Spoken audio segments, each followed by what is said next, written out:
Bumaba ang bilang ng mga Pilipinong nakakaranas ng moderate hunger. Ayon yan sa survey ng social weather stations. Pero hindi umano mapapakampante ang gobyerno. Kaya't ang walang gutom program ng Department of Social Welfare and Development mas palalawakin pa. Ang detalye sa report ni Harley Balbuena.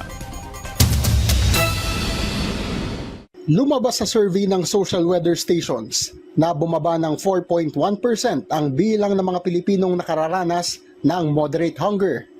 Pero ang gobyerno ayaw pakampante. Kaya naman mahigpit ang bilin ni Pangulong Ferdinand R. Marcos Jr. sa walang gutom program ng Department of Social Welfare and Development.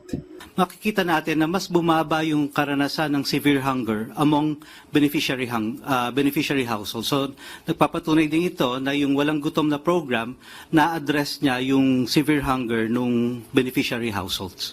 Siniguro naman ng DSWD na nabibigyan ng food vouchers ang mga mahihirap para makabili ng pangunahing pagkain.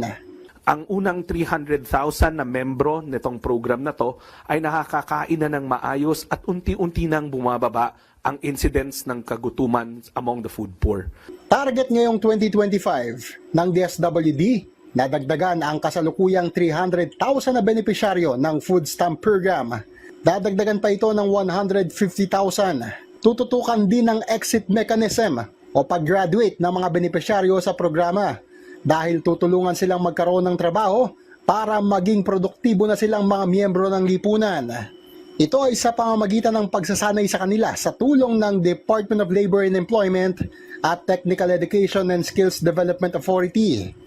Mismo ang Pangulo na rin ang nanigurong may sapat na budget para sa tuloy-tuloy na pagpapatupad ng programa sa susunod na 3 taon. Bukod dito, inanunsyo rin ng kagawaran na magagamit na ang food vouchers ng walang gutom program para pambili ng 20 pesos na kada kilo ng bigas. Binigay na namin yung listahan sa Department of Agriculture and they're now going to make sure na yung mga retailers na to, around 1,000 of them for now, makatanggap na ng murang bigas para yun ang maibigay naman nila doon sa mga food poor nating beneficiaries. Ang pagpapaigting sa walang gutom program ay para sa adhikain ni Pangulong Marcos Jr. na wala ng Pilipinong magugutom pa. Harley Balbuena para sa Pambansang TV sa Bagong Pilipinas.